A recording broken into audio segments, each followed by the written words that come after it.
the show with your friend and mine. So tell me, Doctor Squee, who's it gonna be this time?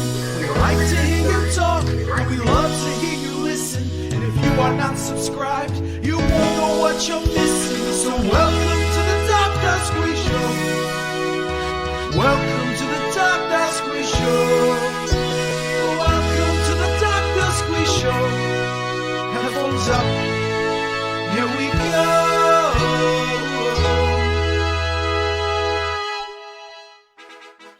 Welcome to the Doctor Squee Show. Tonight, Squee welcomes David Ossman. And now here's the man himself, Doctor Squee.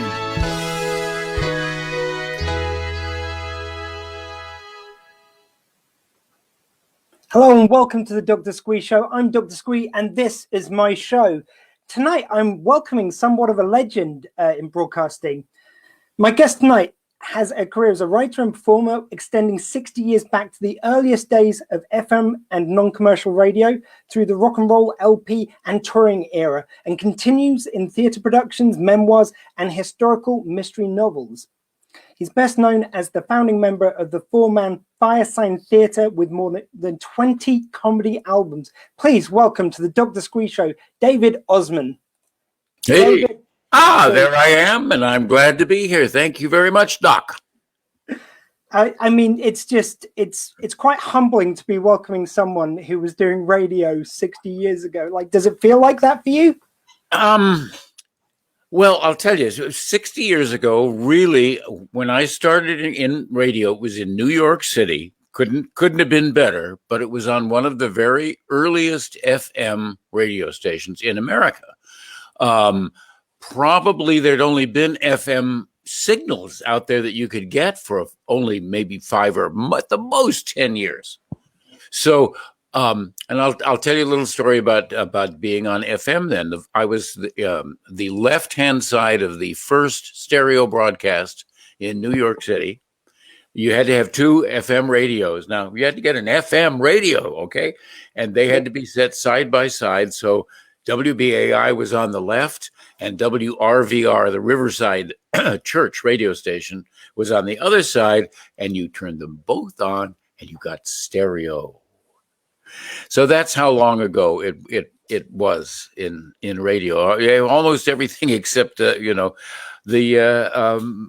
let's see. Did we do any of those Edison cylinders? No, I think we were a little late for the Edison. That's the thing. When like you think back to the early days of FM radio, it kind of just seems so far ago. But like, yeah, really the 60s doesn't sound that far really in relative terms. Well, by the time the 60s rolled around for the Firesign Theatre, we started on FM radio. By that time, I'm in Los Angeles, and Los Angeles has a lot of AM, a lot of top 40 radio, a lot of news, a lot of sports. It doesn't have a lot of culture on the air. And, and Los Angeles in the 1960s wasn't a very culture heavy town. There was movies, but there wasn't much theater. People toured through town, but it wasn't a big cultural headquarters. So on KPFK, when I was then working in the early 60s, we were about the only radio outlet. If you'd written a book or if you had a play running somewhere, you could call up the station and say, "Will you interview us? We're doing this show." He said, "Well, sure, of course, glad to do it." And so it became like a cultural hub for Los Angeles on FM. Then there was a moment when FM really caught on. And let's say this is about the Beatles time, about the time the Beatles exploded in America, mid-60s, why radio began to change to accommodate a new kind of music and a new kind of audience, which is even more important. And that audience was young, and sure, they were listening to the dance tunes on Top 40, and maybe they caught some news headlines, I don't know, maybe the sports, but what they wanted to listen to was everything that was suddenly being recorded out there. And it was a very rich time. And then what happened to radio? Suddenly you had a 20-minute cut. Suddenly you had what we used to call a raga, an LP side. And where were you going to play those? What were you going to do with that audience who wanted to hear the whole Doors, not just a 6-minute version or a 3-minute version? I wanted to hear the whole cut.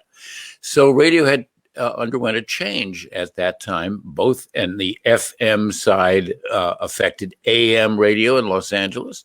And the four of us in the Firesign Theater were very lucky to trail along this progress in radio and be on during maybe the 5 years that were the most free, where we could really get away with the most that we could get away on the air. And that's we call that the Dear Friends time, as we were doing a show called Dear Friends and then Let's Eat. And I don't know if I'd be here if we didn't have a new double LP set out, which I'm going to pitch because it's so extraordinary to have an LP album out. It's up in the corner of our screen right now for everyone to see. There it is. I see it in the corner of the screen. Dope Humor of the 70s. Now, I have to tell you, it is really something to have written the commercial for this album 50 years before it actually came out. Yes. Are you following me there, Doc? Yeah, I mean, it's amazing that what I'm really kind of struck by, both with your stories about the beginnings of FM radio and with Firesign Theatre's early works, is it seems like that was a great space for creativity, for if no one, I think there were so many people who kind of doubt any new technology, that people who do go into it can get away with so much stuff. Did it feel like that at the time? Well, there were two things that happened to us. One, the radio, which we knew, we'd all been in radio. I'd been in radio for half a dozen years before Firesign. Both of the Phils, Phil Austin and Phil Proctor, had radio experience as well as television experience as kids. And when Peter Bergman arrived in Los Angeles and developed his show, which is called Radio Free Oz, he was like a natural. He was completely a natural. So when we moved beyond radio then to put radio on records, that was the big jump. And along with our records over those years, like radio, the technology changed. So our first album, Waiting for the Electrician or Someone Like Him, was produced exactly like Sgt. Pepper. 4 tracks, 4 Ampex tracks. And if you want to make another track, you just keep dubbing it down, mixing it, dubbing it down. It was complicated to get a multi-layered album. And we really listened to and admired the studio technique that produced that album. It was really amazing. Also that all the tracks ran into each other, that you didn't have to make breaks between your jokes. All of that was really quite important. So the next record that we did, it was 8-track. The next one, 16-track. And then beyond that, there was no end of tracks. Now, of course, those 20-foot-long multi-track mixing boards, where are they? They're in the dumpster. I don't know where they are anymore. And it strikes me that something about those, the very first ones where you did have to keep mixing it down, it speaks to something of if you listen to a Firesign Theatre album, it feels just like a wonderful, chaotic thing. But to be that chaotic, sometimes you have to be very organized. Was that the case? I think always we did 2 things. We would really wrestle over a script, line by line, scene by scene, character by character. One of us would bring in a funny commercial, and then the other 3 would rewrite it. You know what I mean? It was that kind of procedure in the writing session. Firesign Theatre existed when it wrote. And it took what it wrote then into the studio and essentially improvised, created characters, and went through the same process that you might go through if you were lucky enough to have a Broadway play and it opens in Boston and it's a miserable failure. And so you rewrite the 3rd act, Well, the same kind of thing would happen to us in the studio. We'd have these great writing ideas, and then it wouldn't go there, or the characters wouldn't work, so we'd rewrite or just improvise in the studio. The album that's up there in the corner, Dope Humor of the 70s, which is a radio album, is almost entirely improvised or improvised around material, because we would use the radio shows to develop stuff, ideas, characters, commercials, just stuff, because we were doing them. It was an hour a week. For 12 weeks, we had this, assignment that we had to go through. And that was always used. We always used the radio show to develop material that would then be developed, we thought, into an album. It's like Agatha Christie using her short stories to make them into novels. Raymond Chandler did the same thing. He'd write a wonderful short story and then another one, and they'd put them together. So you never want any material to go to waste. Yeah, there was a feeling when I was listening back to it in preparation for the interview.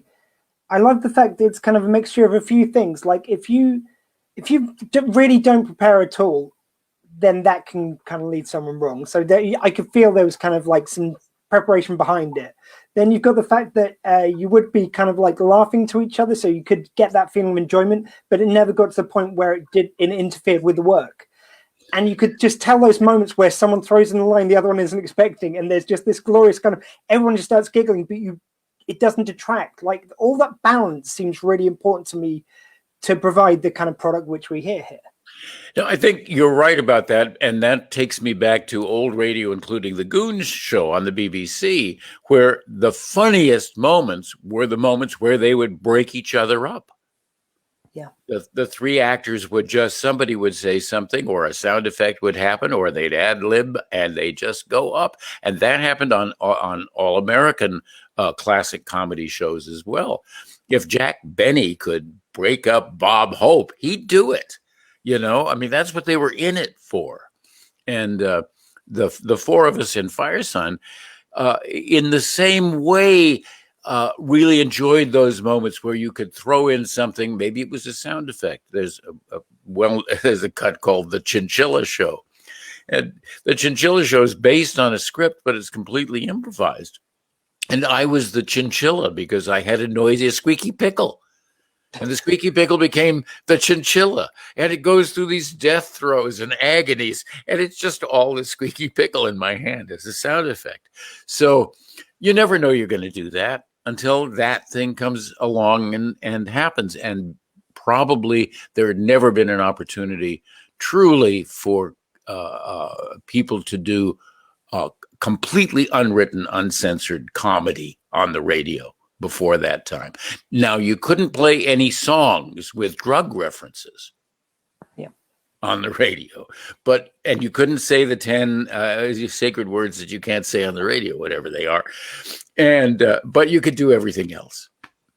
Yeah, I've actually heard that, because that was a George Carlin routine, of course. Yes. And I heard that actually wasn't a thing until he did the routine. Then some radio guys heard it and they assumed that was a real thing. Well, heard that. It was broadcast on the radio, and somebody objected. And we have a lot of things we have to deal with in America that you don't have to deal with in other countries. And one of them is the strange thing called the Federal Communications Commission, which used to be kind of a liberal organization, so to speak, and then became a very conservative, so to speak. They used to insist there was a law that was that if you were a political speaker, you had to give somebody else the other side at equal time, the equal time rule.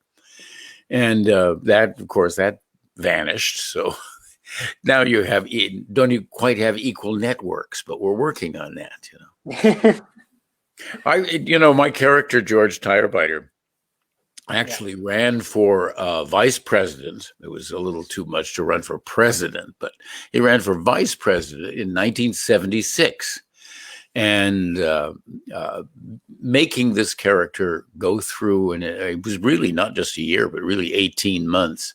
And it was kind of it was this American bicentennial, 200 years.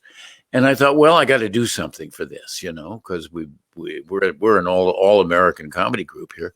So running for as being an old guy, having affairs on the side that everybody sort of knew about, being a denizen of Hollywood. He was like a cross between Arnold Schwarzenegger, and Ronald Reagan.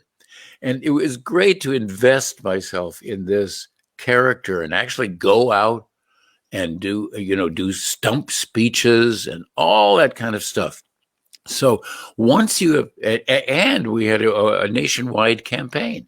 We had Cocoons for Papoon. Our presidential candidate was George Papoon, who always appeared with a paper bag over his head with eyeballs cut out because presidents and candidates were running into problems with assassination during those years. And we felt that if you wore a bag over your head, why, nobody could ever tell really who was there. So you could be safer. George, nobody ever shoots a vice president. See, funny thing is, I think a lot of modern politicians actually make a lot more sense if you see them through the lens of performance art. Yeah, one of the things that nobody ever really talks about at Firesign is that we come directly from the very earliest stages of performance art, right out of Dada, right out of Surrealism, right out of that school, which barely preceded us by 20 years. And we always considered ourselves American surrealists. We are carrying on the surrealist tradition. You don't sell records that way. You don't walk into Columbia Executive and say, look, we have this really surreal idea. Not even then. But that, I feel that we definitely come out of that literary tradition as we come out of science fiction, of that tradition. Certainly come out of American radio, which is unique, as it was always commercial. And unlike all of Europe, it's very interesting. I was at a conference in London once and had to explain to everybody that there never was a national radio station. There was no non-commercial radio. Everything was commercial.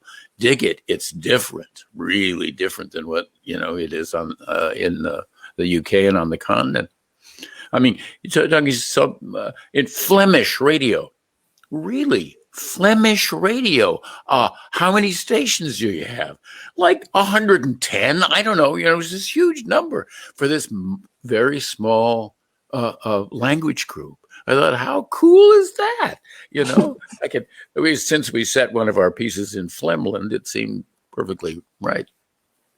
I mean, that seems crazy these days that you can almost have, especially if you include the internet, you can have a channel for any taste now, like for any audience. Well, I was going to say that when I ran for that vice presidential campaign, we had a platform that included, it was one man, one person, one channel. Okay, that has happened. Yes. Now, I'm not sure that that it was a good idea. Now that we look at it 50 years later, 45 years later, one man, maybe too many people have too many channels. It's possible, Don't say that. You'll do me out of a job, sir. That's right. Do you without a bloody job? We'll take you right off the air. We'll discriminate against you. One of the other platforms on the program was One Organism, One Vote.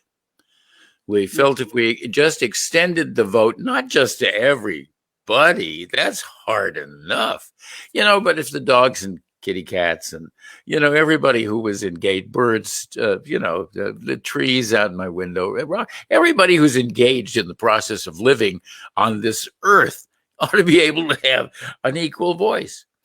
So, and the last one of his three campaign promises was the guaranteed annual year. Now, you have to realize we were having dreadful wars at the time. People were being sucked out of their homes and sent away to ghastly places to shoot people they didn't know. And we thought the guaranteed annual year would put us right back. Now, I'm looking forward to 2021 as being the guaranteed annual year. Yeah, it doesn't feel like we got a full year this year, certainly. No, we certainly didn't. Yeah. I mean, something you said there does strike at something I want to ask you about, because it does seem like so many things that I think Firesign were one of the most out there, kind of like with the satire and kind of your surrealism and all this. But now so much has happened that was in those records, as you've alluded to there. Do you think it's impossible to satire like the news and the president, certainly at the moment, and all these things these days?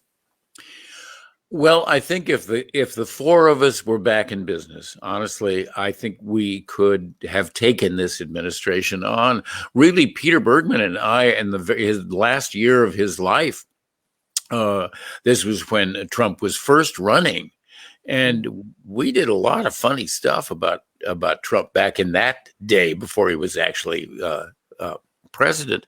Would we as a group tackle it? I think that we would be writing about from a multiplicity of media. If I were walking into a writing meeting with Phil and Pete, I would say, look, it's everybody's broadcasting. It's coming from everywhere. It's not just channels that we have to switch between, but it's opinions, voices, echoes. What do we make out of that? And because only one part of that would be this ugly president who's about to go away if they have to drag him out. Yes, I think we would have tackled any. I mean, we were writing during the Vietnam War. We wrote "Don't Crush That Dwarf, Hand Me the Pliers." At Kent State. Kent State was, the kids were being shot by National Guardsmen, and we're in our writing session writing. Well, what happens? Well, the high school disappears. We're not, it's indirect. Yeah. It's like, let's get to the bigger issues. And what was it? How am I going to graduate now? Says Porgy Tirebiter. Well, how are they going to graduate now? It's a frightening situation. Yeah. Not for me. I'm at home. I'm at home. I'm staying at home.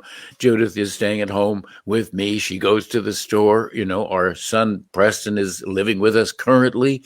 But, the big wide world out there, we probably did the last performance that we're ever going to do, Judith and I, in Kansas City on the 13th of March. And that's the last show that anybody ever saw. Curtain went down the next day in all over the world, not just here. And so it's extraordinary to know that millions of people had lost their jobs. Lost all access to anything. You couldn't sweep a floor because the studio was closed, let alone, make the boss a cup of coffee or be the boss. It was all, and so that was really shocking when that happened. And it happened to everybody and kind of everybody in my world. Not that everybody in my world is in show business by any means, but it's reflected. If you look at Facebook, you see, I'm sitting, my beard is growing and I'm sitting at home.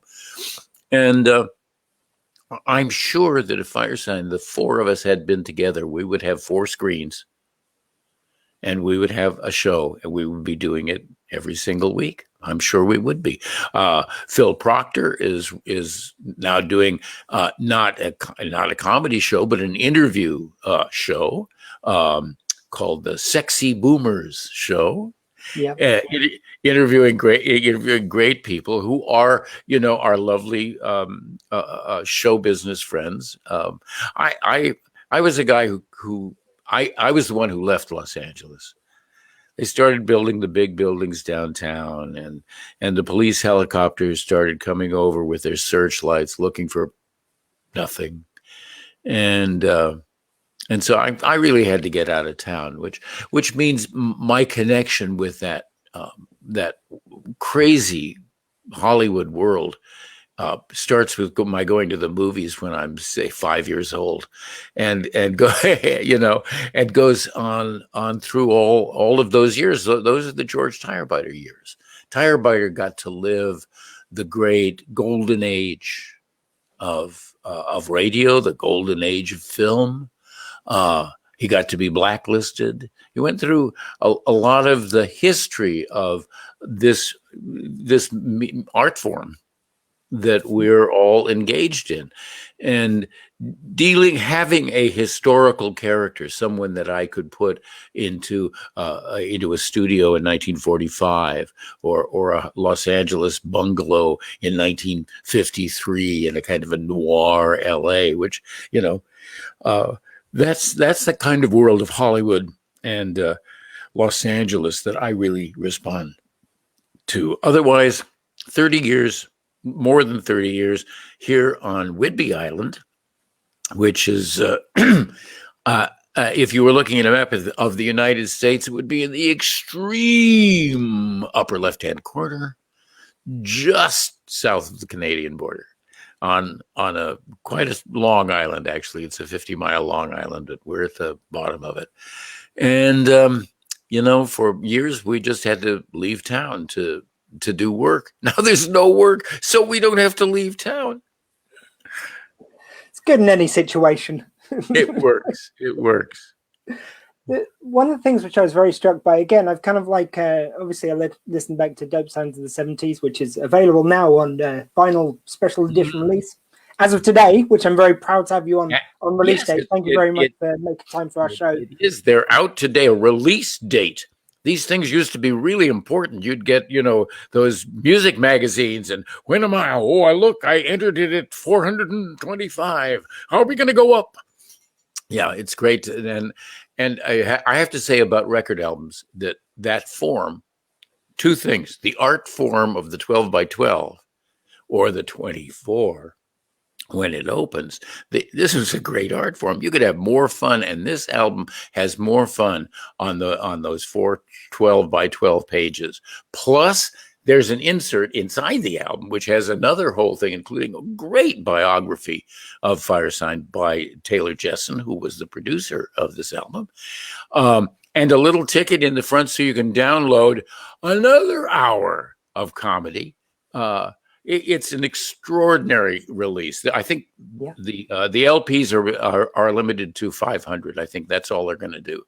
So, it's to come back into the business, if you like, at this time, with a product I can hold in my hands, and it reminds me of how it used to be, and kind of the wonderful turnabout of it being 50 years. That the cycle is the side of the record, it's still going around. It's still going around. We haven't gotten there yet. And so that sense of 50 years and very little time has passed, honestly. In the last year, hardly any time has passed. We couldn't tell Monday from Friday from Thursday.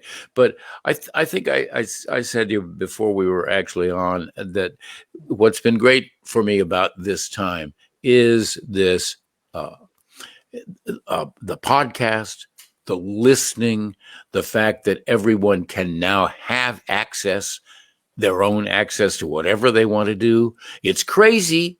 It's confusing. But on the other hand, I wouldn't be talking to you. You wouldn't be talking to me. Why? Because we'd have to go through somebody at a big, major corporation. And it wouldn't happen because they wouldn't care.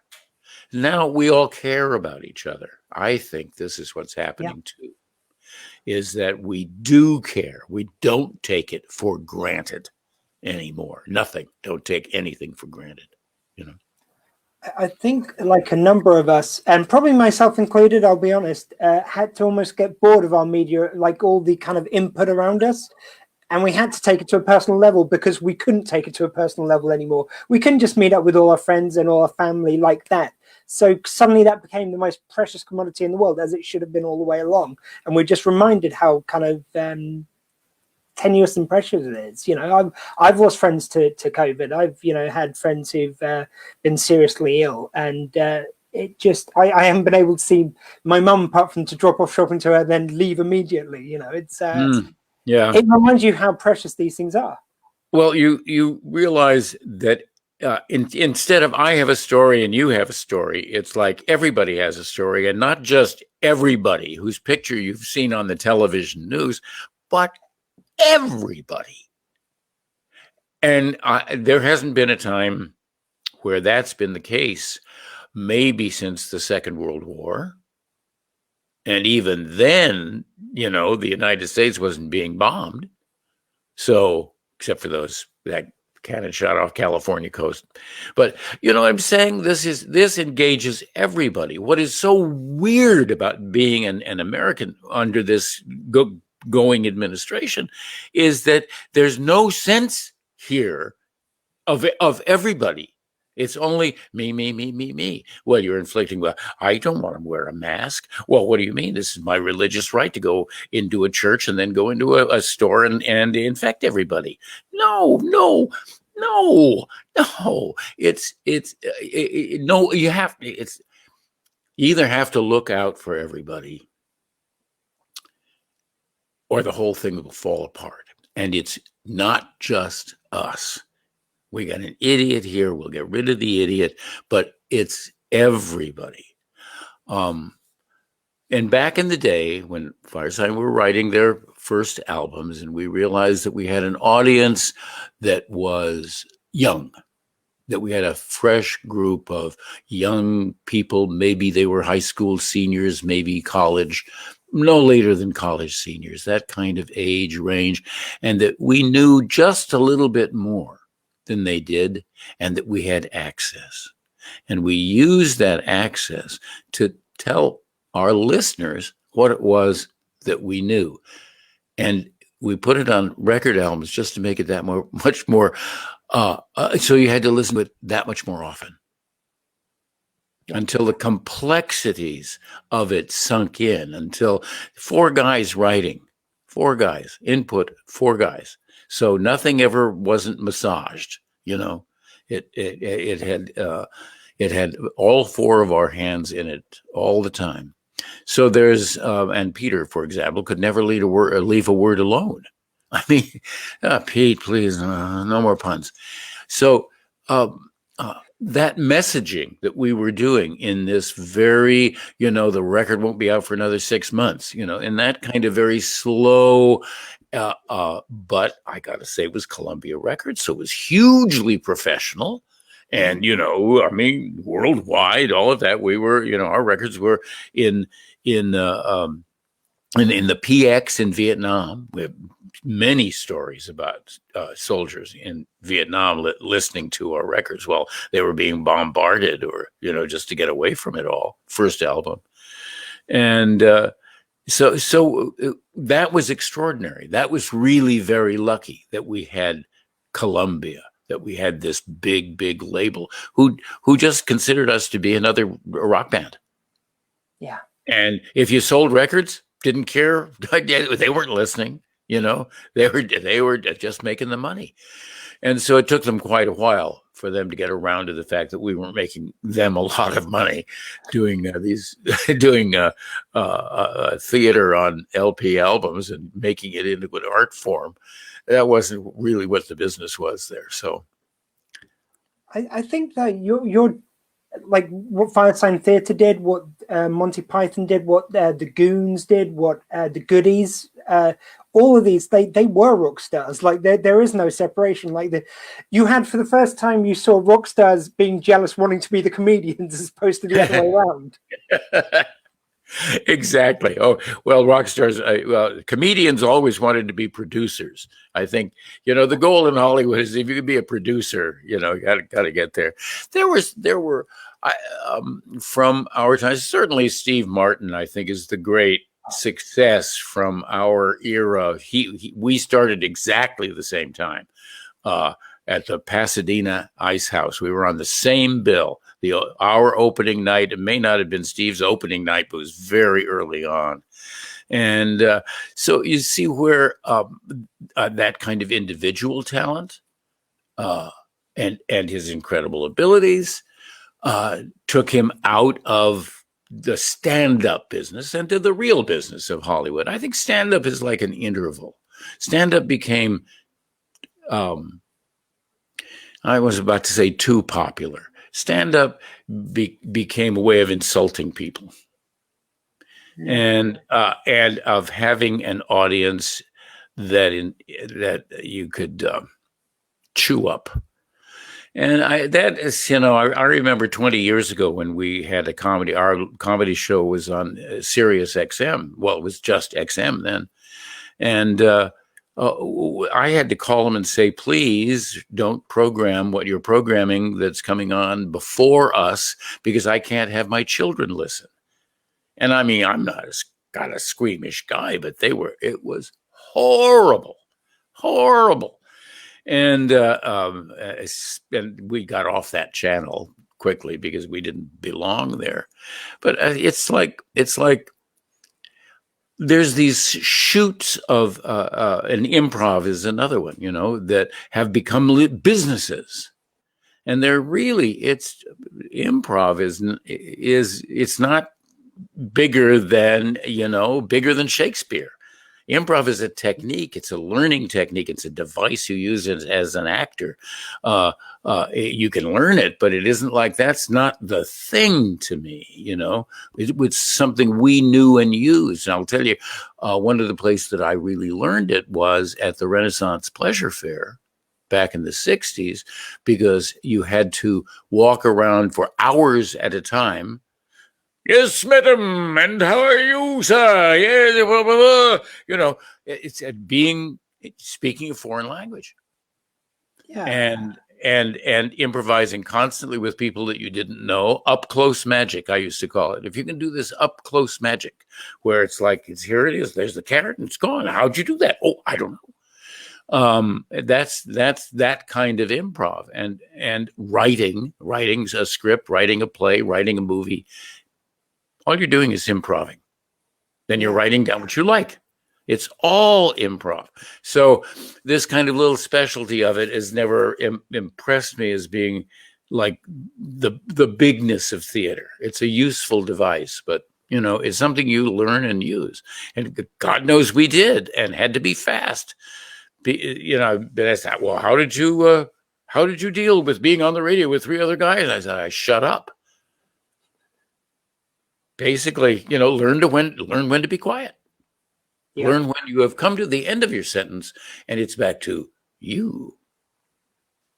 Definitely. There was one thing I did want to ask you about. I love the fact that with Firesign, you definitely do kind of like take on people in the news and kind of current figures throughout your career. But it's not in the way of kind of like directly shooting at them or trying to like take them down that way. It's more the emperor's new clothes. You show that they're naked in front of you, and I love that style of it. Was that something you purposefully did? Yeah, that was definitely we never did the kind of Saturday Night Live kind of parody. Yeah, that's where you'd really have a real Coca-Cola commercial and you'd really parody it. You do something else that looked like it, or you directly parody the evening news. That was just nothing that we ever even thought of doing. It was always indirect. Bird of prey motors. I mean, what does that mean? Get a lube job with Edgar Allan Poe. When are we closed? Nevermore. I mean, these things just come out of the air, and they're just funny. See, as far as current political situations, when we were on the radio, we generally talked about what was directly on the air. Sometimes we would take the time to really talk about things, as we did amongst ourselves. Anyway, not just on that hour of radio. Very early in 1968, when we first began performing live, we were essentially doing political theater. And because we didn't record this, nobody ever talks about it really. But the first big shows that we did were completely political theater. One was called Profiles in Barbecue Sauce. Which proved conclusively that LBJ had killed Jack Kennedy. And and then somebody killed Bobby Kennedy, and we couldn't do the show anymore. Those kinds of things kept happening. Another show was Freak for a Week. Freak for a Week was a quiz show or game show in which you were fed acid and allowed to go through a complete acid evolution of your entire life, where suddenly it was open to everybody, and I want everybody to be involved in this and so in game, but we have to control it. So it's not just everybody, but we have to keep it in our control. And maybe, is there any way of making money from this, actually? Following this guy, a freak, following this freak through his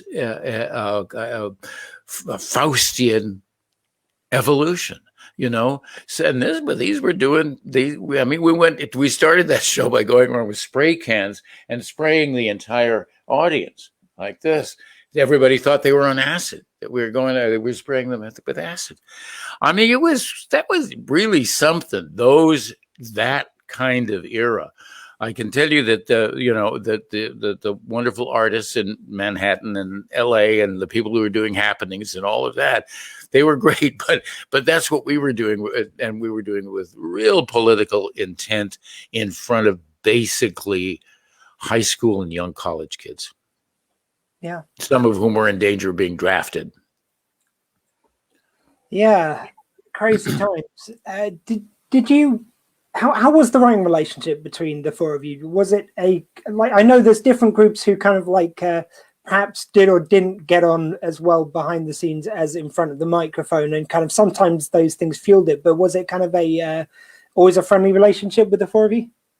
As I say, we were the Firesign Theater when we were writing, and when the opportunity came after we had the regular thing of being on record every year and doing a show and being kind of in the system of rock and roll, once we were no longer on that major label, then we had to come up with other things that we could write, because we certainly weren't popular enough to, sustain our careers by playing any more coffee houses, or even, we were at Carnegie Hall in 1974. So that was our peak at that point. Proctor and Bergman had a two-man comedy act. They could tour. It was easy for them to do that. It was very hard for the four of us to afford it. You got $4.50 was a ticket price in those days. I mean, there were no $300 front row seats with extra champagne with the artists afterward. That came much later. So, our relationship was we were brothers, really. I mean, I don't have any brothers, so I adopted them. And they were often pesky. Sometimes they just disappear. Sometimes they would not pay attention to you. But I've learned, because my wife Judith has a brother and a sister, and I've kind of learned about that, having those relationships. And I feel that's how we were. When we were together, we were almost completely together. It was as if we hadn't been apart, kind of like your Thanksgiving dinner sort of thing. And did we fight over things? Yeah, but the opportunity to actually create something was stronger than any sort of, you resolve the conflict because you're making something. And the opportunity to create art was irresistible. I mean, what kind of compromise would you like me to make? It's still going to be great because it's going to be us. It can't be bad because the four of us, we don't do anything bad. So, what do we got to work out here? And the miracle was really after 40 years after coming back to make 3 albums for Rhino Records in 98, 99, and 2001. Really, the first of those albums, Give Me Immortality or Give Me Death, which kind of expressed our whole boomer philosophy, since our audience was boomers. Uh, they were kind of at that point in their lives.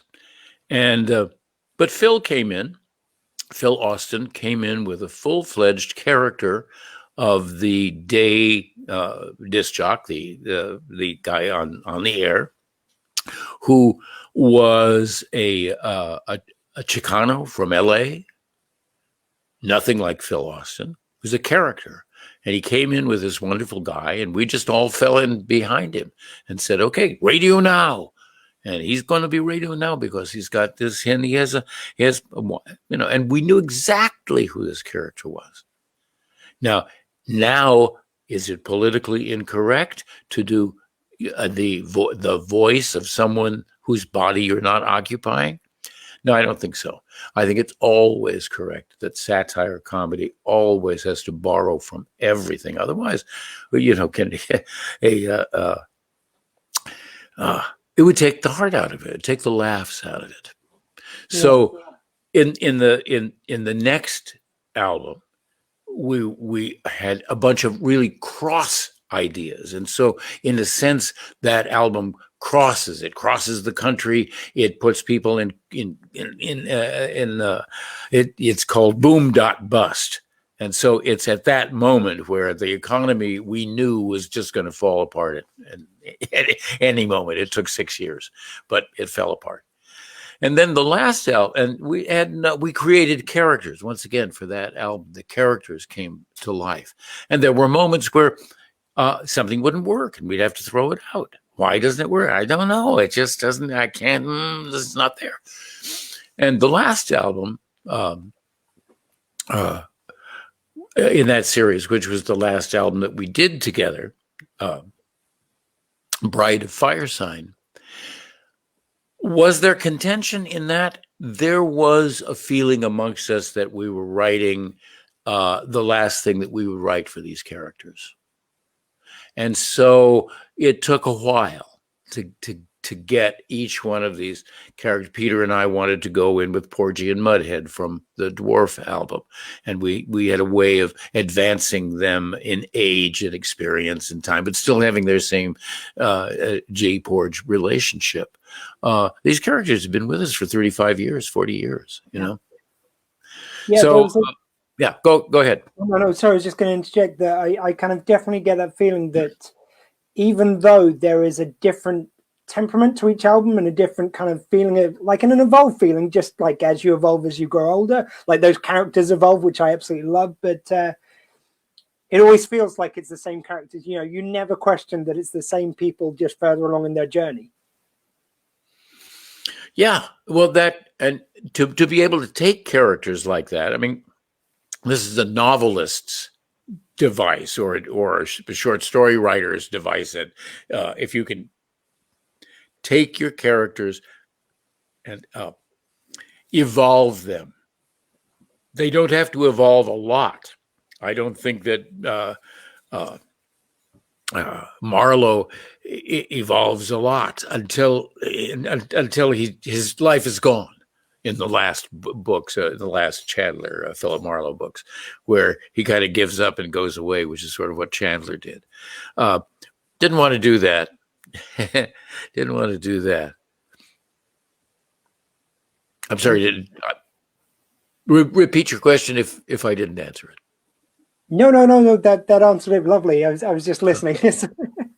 The other thing, which I was like, so you said you knew that was going to be the last album. Like there was a feeling that was the last thing you were going to do together. Yeah, it was a real gift from Rhino Records. The people at Rhino we met 20 years before that, at the very beginning. Independent record label producers are very valuable in comedy. This new album is from Stand Up Records, which is an independent label. The guy who runs it, the guy who loves it, so he runs it. You know, the same thing with Rhino. The guys who ran it loved it. They loved comedy. They loved us. They wouldn't, you know, can we do something? Can we put that out for you? So there was a kind of real a different relationship there. And I'm talking about right around 1980 with Rhino, and then coming back 20 years after that to do these last albums. Did we think there would be, I'll tell you, we always had in mind a trilogy after the first one. And, well, can we do a second one? Oh, sure. You know, it's like, oh, well, then we got to do three. And so in the first one was clearly a millennial album. This is all about 12 midnight on, you know, December 31st, 1999. What's going to happen? Nobody knew it. The clocks were all going to stop and everything. And so it was a great, we as a group were always attracted to anniversaries, holidays, events that you could organize around. So that was New Year's. And the next one, we said, well, we've never done a 4th of July album. Let's do something about the 4th of July. And and Peter was ill during much of that recording, I'm sorry to say. And so the three of us had to take more of the load, production load. We had to keep the script because Peter normally kept the script at this time on his laptop. And we just lost him finally as a character and had to leave the end open for when he was well and would come back in and record the actual end, the last lines of the album. So that didn't go that didn't go that well. And that album was which would have won a Grammy that year because there was nothing against it. They forgot to nominate it. Somebody in the office just dropped the ball, and so we never got the Grammy. We should have gotten one, because the year before it was the 2,000-year-old man. I mean, come on, you got it, boy, guys, it's yours. And I've forgotten what it was the last year that we did it. And so coming back then, because we knew we had to do the third album, then it seemed clear that we would want it to come back to these characters, to Porgy and Mudhead, from Don't Crush That Dwarf, the teenagers who lose their high school, and not both teenagers, and once a guy who's already graduated, but they to bring them back in the world of work, and the work that they're doing is of an imaginary kind of work where you actually have real tubes that information is going down, and you send all this information down these real tubes. That's what they do, and then they have to drive a truck. This was originally I came in with here's how things start. I came in with, guys, have you ever seen Abbott and Costello Meet Frankenstein? I haven't, unfortunately. I don't think it made it over here as much. Yeah, Abbott and Costello, terrible movie, but it's a funny idea. They're two guys, truck drivers, who have to take, Dracula's body from one place to another. So they have this monster in their truck. And I thought, well, what a funny idea if Porgy and Mudhead were truck drivers and they had to carry what turned out to be eyeballs, and human eyeballs, which you can't just send down the tube. And so we had them, and the kind of where were they going to go? What was their life going to be like? How did they were going to go to work, and what was that like? And then the other side of that was the Nick Danger character from our second album, and the most popular character, most widely known, and which belonged to Phil Austin. This was his character, and then his gang around it: Sergeant Bradshaw, Peter Bergman, and the sleazy weasel, Rocky Rococo, which was Proctor. And so there was a kind of a little family that we had to bring to a conclusion as well. Yeah. And as always with Nick, he finds himself in a situation he can't figure out, even though he has a third eye. And he comes back and returns to his office, and Frank Gehry has redone it, so it doesn't make any sense at all. And he now has a dog as a partner. And it got to be a lot of fun to write a subsequent adventure. And then we even had a musical number because Rocky and Bradshaw are running for a mayor of Fun Fun Town.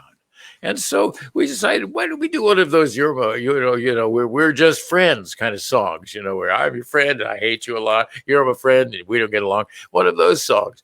And so we got to throw in a musical number.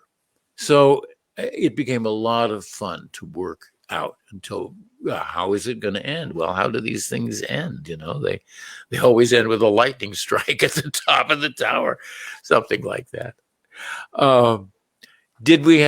Was there conflict in writing it? I don't know. I've wiped it out if there was any. I just listened to the records. Yeah. One sketch I did want to ask you about because I absolutely love it. I don't know if you remember a lot about recording it, and very kind of topical, but your Thanksgiving sketch. Pass the Indian, please. Sorry, I'm not sure of the name of it. Well, there's two Thanksgiving pieces. One is Temporarily Humboldt County, which is from the first album, and the other one is we call Pass the Indian, Please, which was an encore that we did that Phil Austin wrote and brought in, and we said, oh, we really have to do this fast. And so it was, and the encore that we would, before the show, we would warm up by doing it as quickly as we could. And it was one of those things we did just all four of us in a line at that point. That came out of Austin's mind, and because we were very closely involved with the Native American world at a certain point in 1967, where the Hopi, traditional Hopi, were essentially using Peter and Radio Free Oz as a vehicle to transmit what they felt was very important, which was the Hopi prophecy about don't screw up here because we're all going to be really in trouble if you do.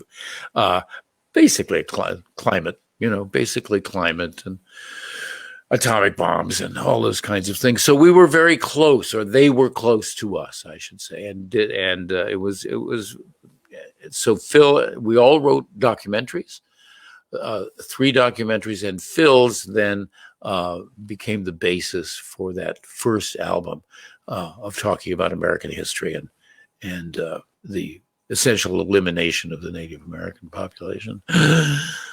Gee, we've done 57 minutes, 36 seconds here, Doctor. Have you got enough time for 2 more questions? I do. Question one. Awesome. Okay, first, question 1. Oh, I feel very structured now suddenly. So the first one was about the outside Firesign Theatre. You've done kind of a lot of work for voiceover of animation now. I just wonder if you could talk a bit about working on Bug's Life and Osmosis Jones. And but Bug's Life was enormous fun doing doing a major Disney role, and I still get little checks after 22 years because people are watching it now on Disney Plus. Hey, thanks, Disney. It was great. It was hard because you're there with stars real stars. And so there's that kind of intimidation, We recorded in the Disney studios in Hollywood, where every voice that had ever been recorded in that studio, back to the very earliest movies. So at the corner of Goofy and Mickey, I think it is on the lot. I loved doing it.